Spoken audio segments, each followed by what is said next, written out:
practice. It started with racial justice. In Cincinnati, 20-some years ago, we had multiple killing of unarmed black men by our police, and our city had injustice exposed. I'm proud to say that I was part of a large group of people that helped to change police-community relations, where we were one of the only major cities in America last year where shootings were down, but our arrests are down over 20 years by 50% per year. We've made our city safer by arresting fewer people. Diversity and inclusion is the predicate of our city's comeback. Democratic values work. I also led the first $15 living wage in the city of Cincinnati, in the state, the largest solar farm ever built in America. We grew black-owned business contracts from 2% to 17%. We doubled public transit in Cincinnati and Hamilton County, and we have 2 years of preschool for all Cincinnati public school kids. In short, we put democratic values into practice. As governor, we'll bring those same values to the whole state because our policies work, our values work, and Republican values of trickle down and divisive social policy fails, and people are worse off. People in Cincinnati are better off. Same question to you, Ms. Whaley. Yes. I've been traveling the state, obviously, and have been to 87 of the 88 counties so far, and I see local leaders doing their level best to really try to work and grow their communities and solve problems in their communities. Great local leaders all across the state. But they don't have a partner at the State House. And why is that? The State House has been called by the FBI the most corrupt in the country. Folks that are running our State House right now are more interested in lining their pockets than taking care of places like Marietta or Mansfield, places that have opportunities for growth. Now, I'm excited because in our jobs plan at nanwhaley.com/jobs, we talk about really investing in small business, making sure that the state is a real partner with small businesses instead of just big projects, which happen to have big ribbons for people to cut. We have to make sure that we're investing in all communities, because the answer can't be for someone in Marietta or someone in Lima that if they want their kids and grandkids to stay in Ohio, they have to move to the Columbus metro region. We need to make sure that one good job is enough no matter what community you live in, and community leaders all across the state are doing their level best in this work. They're just not getting the real partnership that they deserve from the Ohio State House. Our next we have two questions involving energy and gas prices, and the first one will go to you first, Ms. Whaley. Tim in Mansfield and Denise in Akron both asked questions about the state's energy policy. The first of those questions is twofold, focusing on Ohio's energy policy. Ohio has been criticized for moving backward on energy policy with House Bill 6, Senate Bill 52, and other policies. What do you plan to do in regards to that energy policy? And as a second part to that question, what will you do to help Ohioans make the transition from fossil fuels to clean energy from their homes to their cars to the industry here? Look, Ohio led the last industrial revolution, and there is no reason why we can't lead this next revolution in renewable energy. But of course, because the first energy corruption scandal, the largest in Ohio history, happened, rolling back all of the renewable energy policies we have in the state. Now, we need to invest in the future and future technologies. This is in our jobs plan to really make sure that we are building the solar panels and wind turbines right here in Ohio, which are good-paying jobs that provide for a family. And frankly, if you look at the numbers, Michigan and Pennsylvania are eating our lunch when it comes to this good-paying jobs in manufacturing, because the legislators and Governor Mike DeWine decided to invest in old technology rather than investing in new. Under the Whaley administration, we'll make sure that we're investing in renewable energy. It's why I'm proud that I have the endorsement of the Ohio Environmental Council, making sure that we're investing in battery technology so we build the new cars of the future. That's the kind of leadership we need to make sure that we are bringing good-paying jobs everywhere across the state, and we're really investing in our future workers.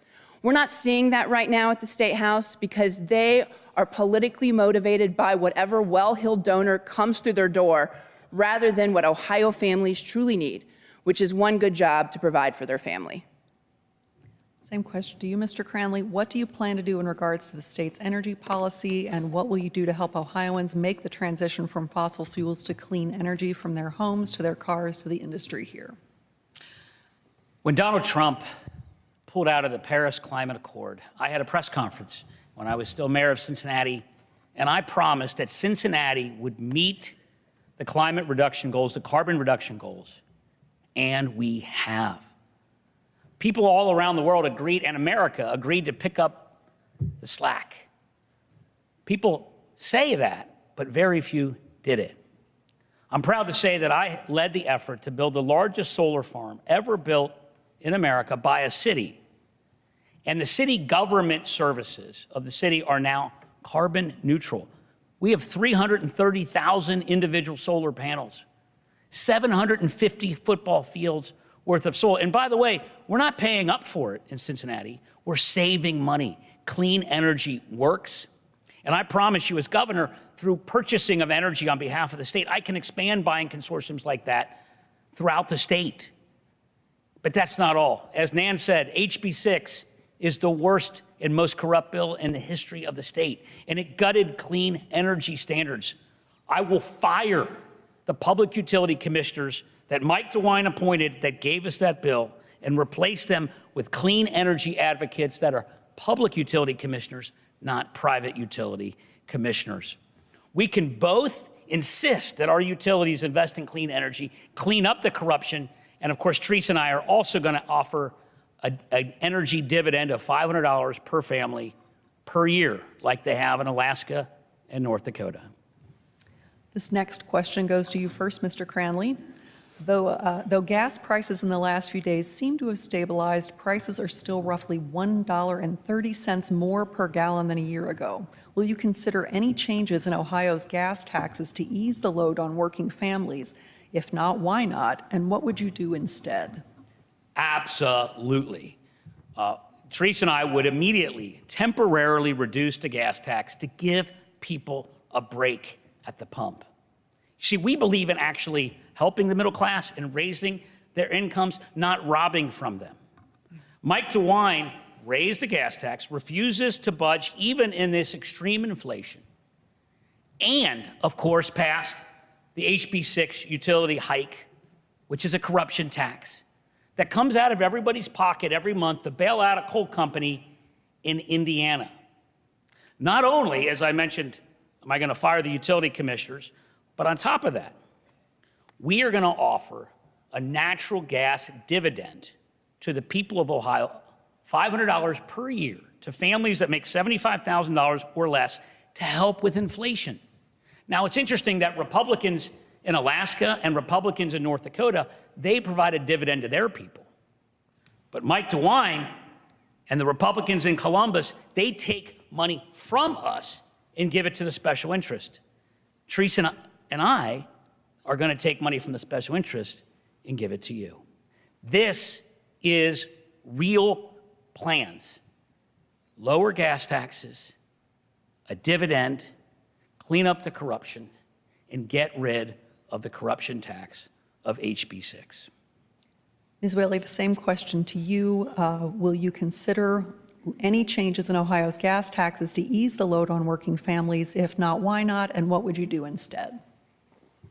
We see that Ohio families are hurting quite a bit with the rising costs from childcare to compressed natural gas costs that went up 45% this past winter. And I actually called on Governor DeWine this past winter to put a cap on utility costs, particularly when it comes to compressed natural gas. And of course, he did nothing. As governor, we'll make sure that we lower costs for everyday Ohioans, like utility costs and like investing in childcare.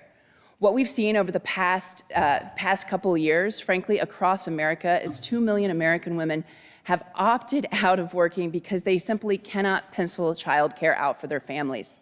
Childcare right now costs about $14,000 for a family every single year. And by the state actually investing it, we can raise wages for childcare workers who are taking care of our best and most precious asset, our children, and then also making sure that we have childcare available for every single family.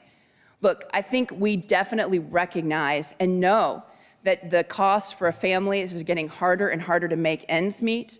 And this is personal to me. As someone that grew up working class, I've seen how hard it is personally from my mom and dad when my dad got laid off, trying to make ends meet, and for families to do whatever means possible to make sure that they get their kids fed, to bed, and pay the home mortgage.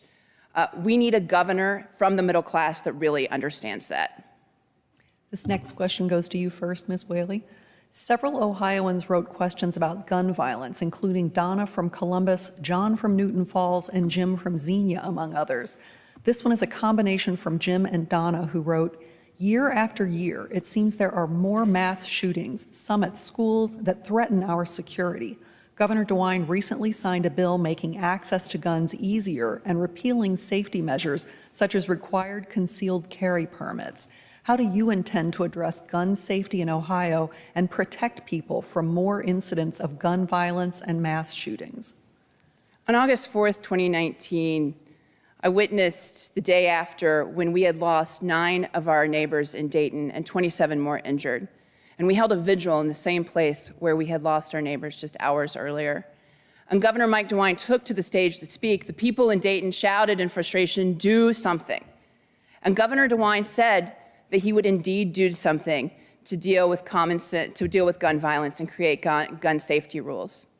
Never in my worst nightmare did I think that the thing he was going to do was to actually make it worse. Our communities are now less safe because of extreme radical agenda items like stand your ground and permitless concealed carry, which actually makes our police officers less safe. We deserve better. As governor, I'll fight for universal background checks, something that 9 out of 10 Ohioans agree with, and we'll make sure that we get it done. 9 out of 10 Ohioans don't agree that the Ohio State Buckeyes are the best football team. We need to make sure that we're bringing common sense agenda items to the state. Mike DeWine is too weak to get this done because at the end of the day, we've seen this on gun violence, on redistricting, on COVID. He does what is convenient at the time politically, and then when the rubber meets the road, he is too weak to stand up to radicals. We deserve better. Same question to you, Mr. Cranley. How do you intend to address gun safety in Ohio and protect people from more incidents of gun violence and mass shootings? Well, first of all, I agree with Nan. Mike DeWine did make it worse. Signing that outrageous bill, as well as Stand Your Ground, is a stain on his soul. Mike DeWine and so many Republicans, they like to act like they're on the side of law enforcement. Well, law enforcement said this will get cops killed. This will get firefighters killed. Mike DeWine has basically said it's open season on the cops. I know better than you how to keep communities safe. Well, Nan and I have both had to deal with mass shootings. It's awful. You comfort the families next time. Second, gun violence is obviously covered in mass shootings. It's obviously covered in urban violence. It's also the leading cause of gun violence in America is suicide. Gun violence is a public health epidemic. I discovered during the mass shooting in Cincinnati on Fountain Square that the same week there was a drive-by shooting in a public housing project that shot 2 people, didn't get any attention. Inner city violence and suicides are caused most of the time by a lost or stolen gun. And so when Nan and I pushed for background checks and didn't get them, I led the effort to create a gun buying consortium across this country to pool cities who are buying guns for our police to put pressure on the gun industry as consumers of guns to have better practices to keep guns out of the wrong hands. This is leadership. This is action. And I promise you, I will push for background checks, red flag laws, but as an executive, I will lead as well. Thank you. This next one goes first to you, Mr. Cranley. It's on COVID-19. The pandemic has impacted the country and Ohioans for more than 2 years now. There has been controversy about vaccine and mask mandates at work, school, and beyond. How do you think Ohio should move forward to come out of the pandemic stronger than ever? And do you support vaccine and mask mandates? This has been an unbelievably difficult time to be in positions of leadership. Nan, myself, the governor, have all had to lead during this just craziest of time. I see my son who is here and him being out of school, like so many other kids and families dealing with this. Many people have died. One of my best friend's parents died of COVID. We're all still dealing with the after effects of this ongoing pandemic. What I can promise you is this, that as governor, Teresa and I will fully staff public health. We will make sure that we have a multiple year supply of PPEs. We will have an infrastructure of human resources of contact tracing so that we will not be caught unawares as we were this time. Because of course there'll be more pandemics in the future. Fundamentally, I believe this country and the state has defunded public health for a very long time. And Teresa and I are going to fix that. And as we fix that, we're also going to repair the mental health damages that were done during so much isolation. We will invest in optional opportunities for education, remediation, optional help for businesses that struggled. And we will continue to provide the medical care, including mental health care, that this state and the people of this state so desperately need. Same question to you, Ms. Whaley. How do you think Ohio should move forward to come out of the pandemic stronger than ever? And do you support vaccine and mask mandates?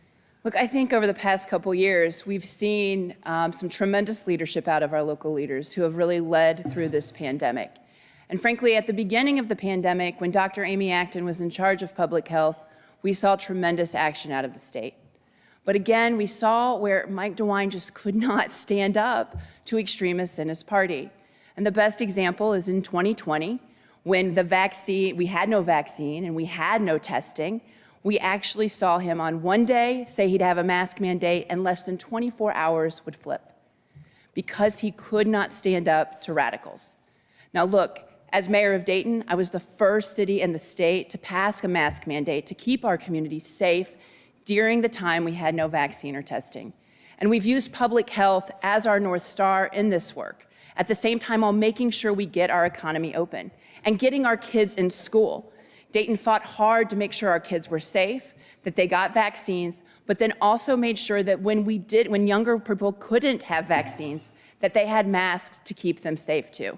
And I called on Mike DeWine last year to make sure, instead of him just wringing his hands, begging people to do the right thing, that he stood up for schools. Because I think the most important thing we learned during the pandemic, including how when we're in this together, we can really make a difference, that our schools and children must be in schools, and we have to make them as safe as possible.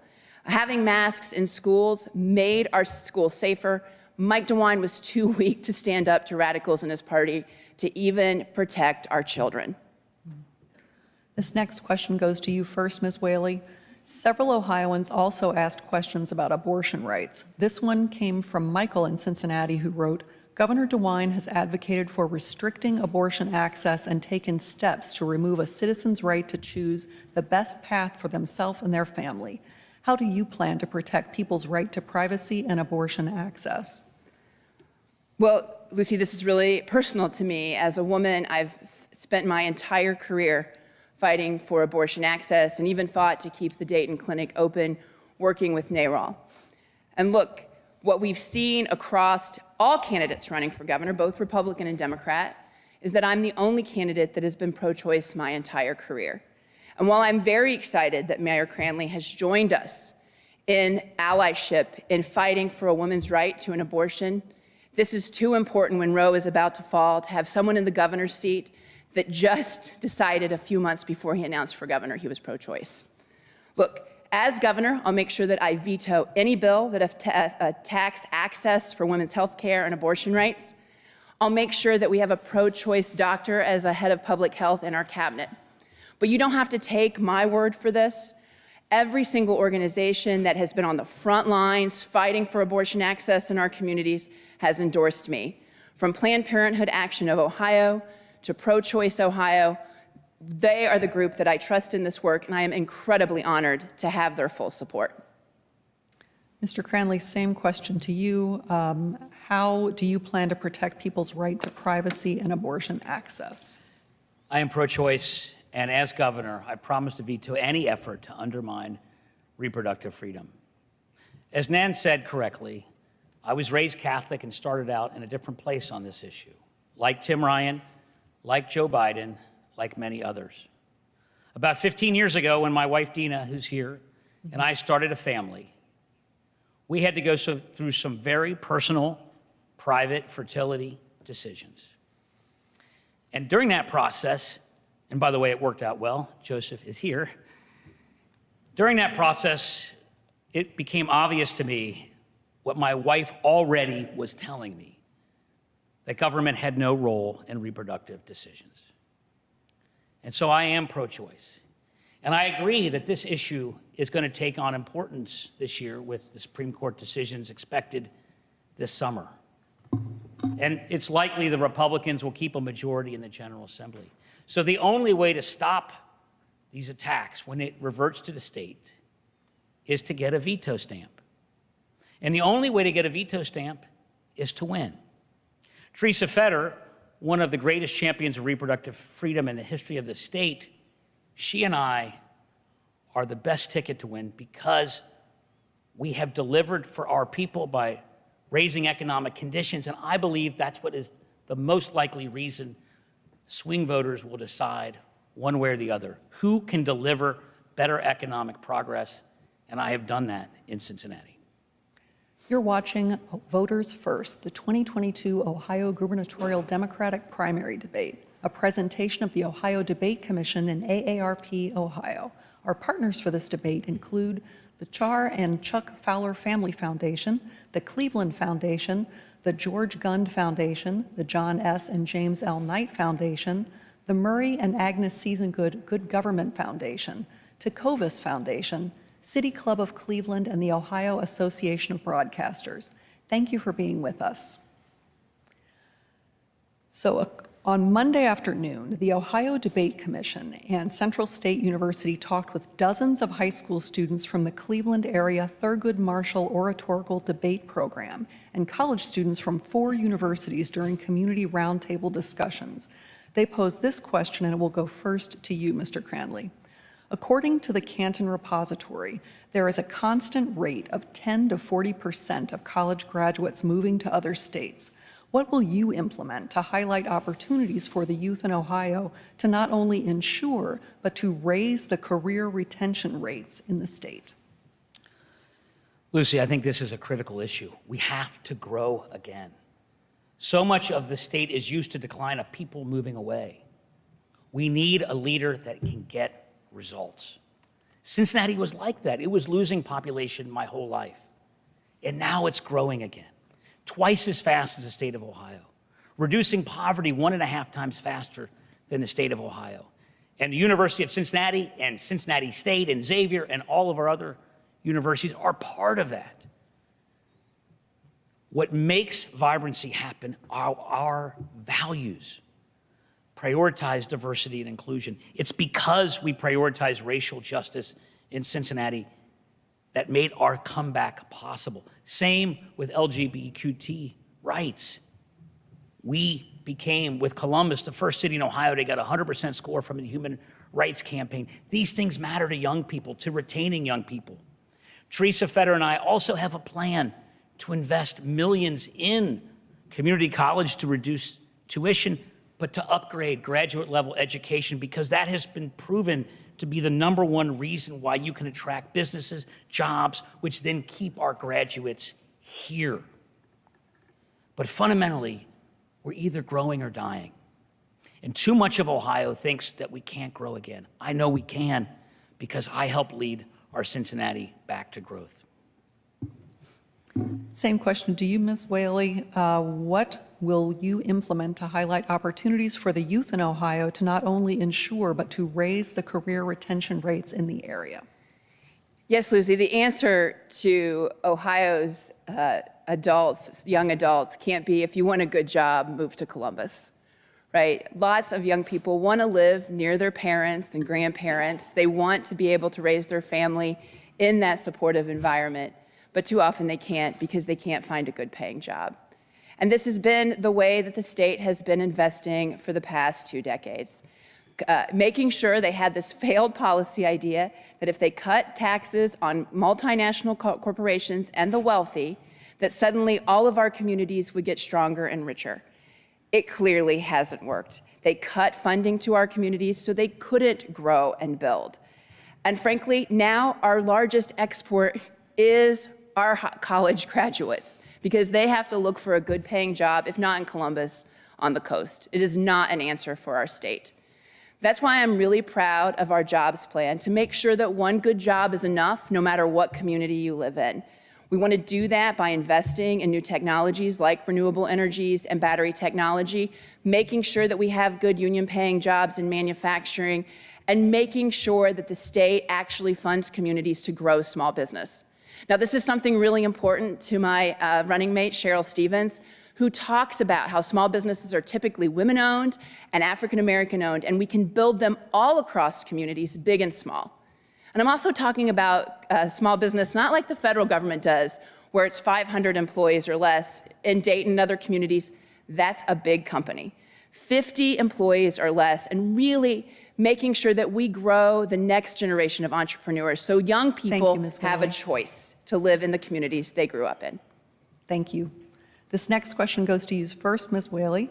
Our next question focuses on police accountability and reform, coming from Cynthia in Canal, Winchester. She writes, if elected and the leadership in the House and Senate refuses to pass any legislation addressing police misconduct, will you sign an executive order ending qualified immunity, which is a series of legal precedents that protect government officials, including police officers, accused of violating constitutional rights? You know, every family in Ohio, regardless of what they look like, deserve to go to bed without violence in their community, and they deserve to be treated with dignity and respect by our police officers. As mayor of Dayton after the George Floyd murder, we recognized we need to have a better relationship with our police officers in our community. So I brought over 100 members of the community together, activists, clergy members, the police, to really find a way forward for our police departments to really work with our communities. They had many recommendations that have already been put in place, like the alternative response model.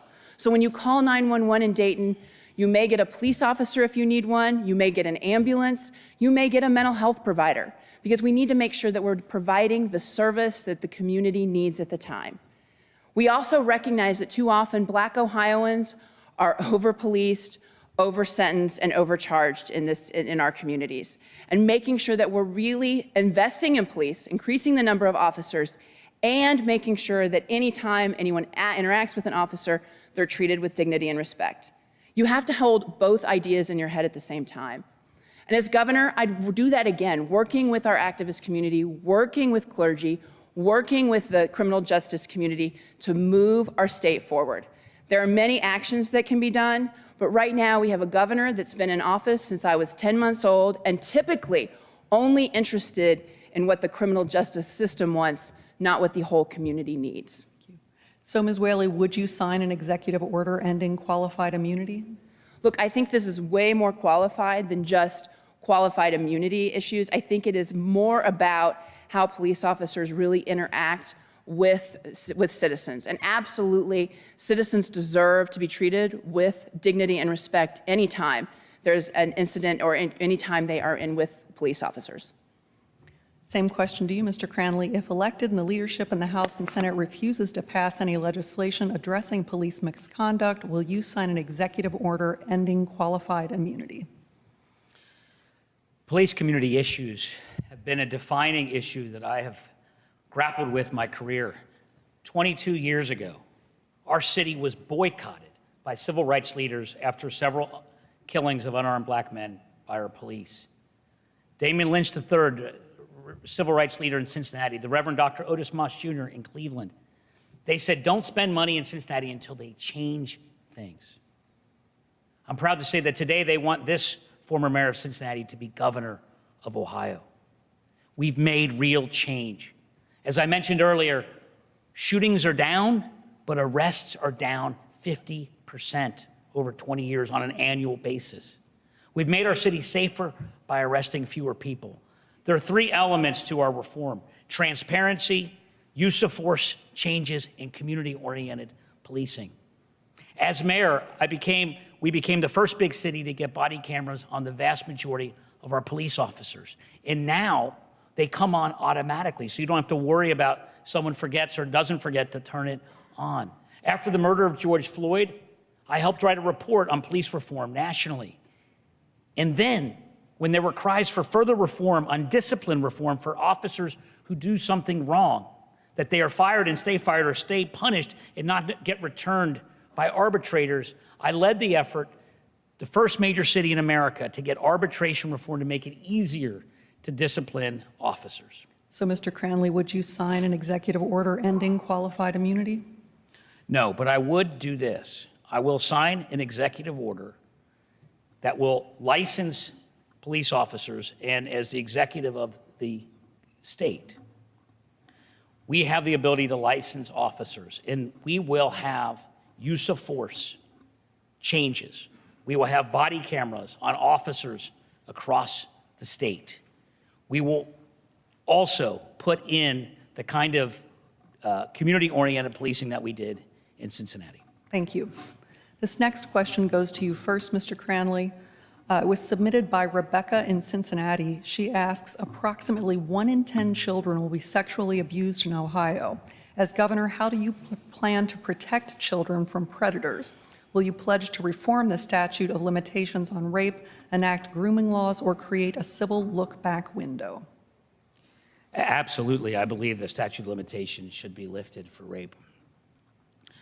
And I have to defer on a question like this to my running mate, Teresa Fetter, who discovered when she got elected to the General Assembly that obviously we all know if you rape somebody, it's a felony. But if you pay to rape the person through an act of prostitution where you're raping a child, it's a misdemeanor. It was a misdemeanor. Teresa Fetter led the effort in a bipartisan fashion to change that. And she has become the nationally known champion of human traffic survivors. Over the last month, Teresa and I have traveled the state on what we've called our social justice tour.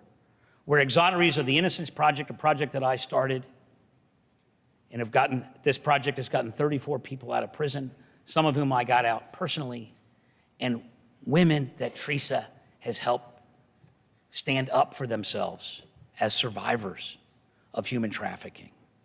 And we did this, which was kind of a strange way to start a main political campaign, because we wanted voters to know what our moral compass was. That in all cases, we would be thinking about those who have been most abused by society. Innocent people in prison, women who were trafficked, girls that were trafficked at the age of 11. Thank you, Mr. Cranley. Same question to you, Ms. Whaley. As governor, how do you plan to protect children from predators? Will you pledge to reform the statute of limitations on rape, enact grooming laws, or create a civil look-back window? Yes, absolutely. And look, I think this is just one of those things, again, that has not been addressed because there's not enough women in politics. If we had women leaders really paying attention to this and more women as leaders across the state, we would see more of these issues being figured out by policies that have mostly been written by men.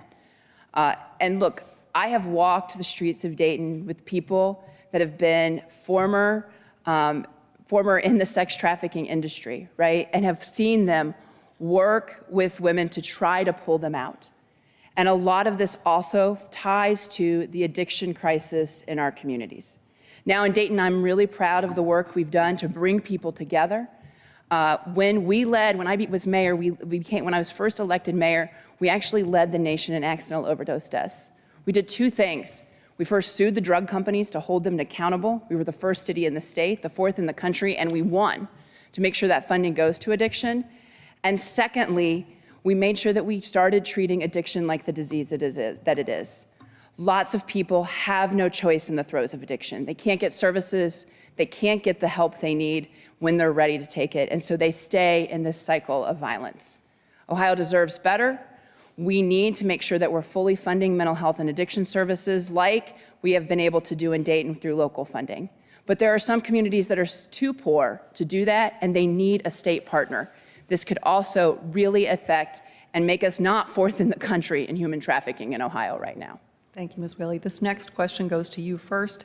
Several Ohioans wrote questions about supporting the LGBTQ+ community. Shane from Columbus specifically asks, if elected governor, what can we expect to see your administration do to protect LGBTQ+ Ohioans? Yes, I've learned in Dayton that an inclusive community is a community that really can thrive. And we have been really proud. I've been really proud of the work that I've done in Dayton. In Dayton, we too, on the first year we were able to get on the human relations the index, we were actually over 100%. They actually give you bonus points, and I was proud of that work. I was the first mayor in the state, and the first person in the state actually to perform a same-sex marriage an hour and 3 minutes after Obergefell, and continued to provide marriages free for anybody who wanted to come that following week to celebrate. We were the first city in the state to ban conversion therapy, and even before marriage was a law for folks, we had a domestic partnership in the city. And I've been proud to partner with Equality Ohio so they bring the issues to us and we can move towards open community for LGBT folks and family across Dayton. And Dayton isn't necessarily a city that you actually think, usually you think of the bigger cities, but I'm proud of the work that I've done with the LGBT community and Equality Ohio. As governor, I'll do the same thing. We need to make sure right now in Ohio, if you don't live in one of the larger cities in the state, you can actually be thrown out of your house if you're gay. It's unacceptable. We need to make sure that people have protections for housing and employment, and I'll work with Equality Ohio to make that happen. Same question to you, Mr. Cranley. If elected governor, what can we expect to see your administration do to protect LGBTQ+ Ohioans? I will fight with them and stand with them. And I think there is, in particular, the importance to stand with our trans community, which is being demonized all across this country. Teresa and I will always be a moral voice, but more than voice, action. Like race relations, Cincinnati had a terrible history on LGBTQ rights. I'm proud. I thought, according to Mr. Seelbach, my former colleague, that we were the first city to ban conversion therapy, but I'm glad we both did it, and we'll let that get worked out later. But the important thing is that we did it. We were the first city in Ohio to provide comprehensive medical services for our trans citizens and our trans employees of the city of Cincinnati. Along with Columbus, the first city in Ohio to become 100% scored by the Human Rights Campaign. And at the beginning of my career, before some of the politics on it moved and it became more popular, I fought to add sexual orientation after a transgender man was murdered in my city. And that became the first LGBTQ-friendly law in many years in the city of Cincinnati. That followed by a civil rights movement to repeal this odious provision of the city charter.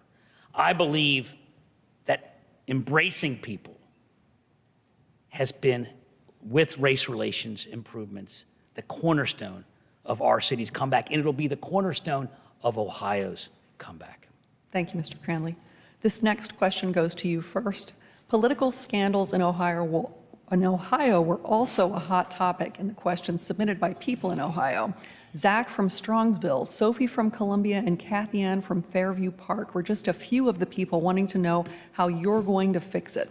Sophie specifically writes, the last few years in Ohio state politics has been a corruption-fueled nightmare. What would you do to restore faith in state government in general and specifically at the State House? The most important thing we can do is fire Mike DeWine. Mike DeWine appointed the utility commissioners that gave us HB 6, which according to the FBI is the most corrupt bill in the country. This is a bill that raises everybody's monthly energy bills to bail out a coal company in Indiana. But that should be no surprise because a couple years ago, he was an apologist for ECOT, the previous worst scandal in the history of the state. Mike DeWine has consistently overseen corruption, and guess what? over time, the average person is poorer than they were before he got into public life or before he became governor relative to the national economy. In Cincinnati, it's been the opposite. But the first thing we're going to do, like Dick Celeste, the great Democratic governor, is fire the utility commissioners, because they're not public utility commissioners, they're private utility commissioners. When Dick Celeste ran and was elected in 1982, he said he would fire the utility commissioners, and he did. And at midnight, when I'm sworn in, I will fire the utility commissioners and replace them with commissioners committed to clean energy, protecting the consumer. And we will reinvest in renewable energy. And in all cases, we will act honorably and ethically and put the people first. His corruption led to taking money out of your pocket to give it to the special interest. Teresa Feder and I have a different idea, which is take money from the special interest. Thank you, Mr. Cranley. And create a dividend for you. Same question to you, Ms. Whaley. The last few years in Ohio, state politics has been a corruption-fueled nightmare. What would you do to restore faith in state government in general and specifically at the State House? To be named, as Ohio has, as the most corrupt state house in the country takes a lot of work by the FBI, frankly. And any corruption, big or small, is a breach of trust in our communities and in our democracy. And frankly, Mike DeWine has been complicit in this whole piece. He got First Energy to fund his campaign, and in return, he gave them everything they wanted, including $1 billion bailout we're paying every single month on our electric bill. They wanted their top lobbyist to be the top utility regulator. Done. When First Energy settled with the Department of Justice in the largest settlement in American history from this corruption scandal, they admitted that they paid the guy $4 million to look out for them, not us. And look, this has been going on for decades. These guys, big donor, electronic classrooms of tomorrow where they had no students, sucking money out of public schools. Big donor, payday lenders, egregious interest rates, sucking money out of our poor communities. The first thing I did when I announced I was running for governor was to put forward an anti-corruption plan to make sure the politicians don't police themselves, that we make sure that we stop the revolving door. You can work for the government or you can work for corporations. You can't work for both. And making sure that there's transparency on who's spending money in our campaigns. Ohio deserves so much better than the corrupt government they're getting from the State House. Thank you, Ms. Whaley. This is going to be our last question. We're running out of time, so you'll each have 60 seconds to answer it. It'll go first to you, Ms. Whaley. A number of people in the state submitted questions related to climate change, including Andrea from Cincinnati. She specifically wrote, "What will you do to help make Ohio a leader in mitigating climate change?" You have 60 seconds. Well, Lucy, I think this is really important to make sure that we can have good paying jobs by investing in the future economy of renewable energy. And this First Energy scandal, House Bill 6, actually rolled back all the renewable energy standards in Ohio. That's why Michigan and Pennsylvania are eating our lunch right now, because we're not even investing in this opportunity of the future of our jobs and good paying jobs too. Now, as I mentioned, I'm excited that I am working and have been endorsed by the Ohio Environmental Council, Senator Sherrod Brown, and over 190 elected officials across the state, because they know I'm the candidate that can get this done, that one good job is enough at the same time while investing in future technologies. Too often, because our state is so corrupt, we've been investing in old technologies because that's where the big donors are. We need to be investing in our future, in our children, in childcare, but also making sure that these good paying jobs that are the future are right here in Ohio. Mr. Cranley, same question to you, 60 seconds. As I mentioned, I led the effort to build the largest solar farm ever built by a city in America. The city government services of Cincinnati is carbon neutral. It's in Highland County. It created jobs. After we broke ground, Mike DeWine signed a bill that says local government can now tell farmers that they can't build wind and solar. Think about that. The party that's supposed to believe in property rights now thinks they know better than farmers. I believe farmers should be encouraged to do wind and solar. And as I said earlier, I will expand wind and solar around the state. You know what else I think farmers should be able to grow if they want? Marijuana. That's why and Teresa and I are leading the effort to legalize it. to tax it and to create good paying jobs. In fact, 30,000 jobs that pay $60,000 a year to build the infrastructure and the clean energy that our state needs.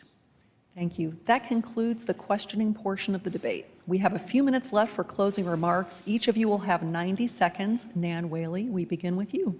Thank you, and thank you, Central State, for hosting us today. This election is simple. I believe that Ohio deserves better. For 30 years, we've had the same guys in charge at the State House. They've gotten rich, and Ohio families have fallen further and further behind. It's time for a change. As mayor of Dayton, I brought folks together to tackle some of the toughest issues, and each time we came out stronger. We did it by focusing on solutions, not partisan politics or petty egos. We could use the same attitude at the State House today. As governor, I want your pay to go up, your bills to go down, and your state government to finally work for you. We'll do that by raising wage for all Ohioans, by investing in small business, growing our manufacturing base, and raising the minimum wage to $15 an hour. We'll also pass universal preschool like we did in Dayton and make sure that folks' medicine bills go down. But we also have to attack the rampant corruption that's been on display under Mike DeWine's leadership. On May 3rd, I'm asking for your vote because I think it's time to have a governor for the middle class and from the middle class that will fight for the middle class. Thank you. Mr. Cranley, you have 90 seconds. We're all Democrats. We share the same values. We have the same goals. This primary is about one thing. Who is best to beat Mike DeWine?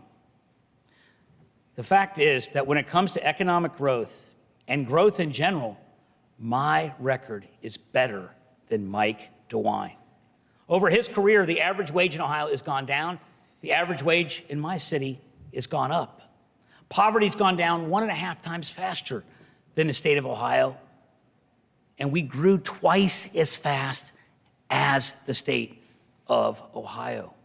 When Teresa and I travel the state, we hear from communities that feel like the future is behind us, that we can't have growth and economic opportunities for our kids and grandkids. But I know we can, because my city was like yours. It was in decline, and now it's growing again. And we have a plan to guarantee 30,000 jobs that pay $60,000 to build infrastructure, legalize marijuana, tax it, put those taxes into those jobs, and to create a dividend that will build up the middle class of the state and help with inflation. And I believe if we Democrats are going to win, we have to nominate a team that can meaningfully say that we can improve your community and your life. I have done that by getting people out of prison who are innocent, which frankly is really hard, Cranley. and turning a city around. We'll do the same for Ohio. Thanks. That concludes today's debate. I'd like to thank Nan Whaley and John Cranley for joining us. This debate was presented by the Ohio Debate Commission. Funding was provided by AARP Ohio. This program was made possible by the following organizations: the Shar and Chuck Fowler Family Foundation, the Cleveland Foundation, the George Gund Foundation, and the John S. and James L. Knight Foundation, the Murray and Agnes Seasongood Good Government Foundation, Tecovas Foundation, City Club of Cleveland, and the Ohio Association of Broadcasters. And we'd like to thank Central State University for hosting this event. Finally, I'd like to thank our audience here at Central State and across the Buckeye State for joining us.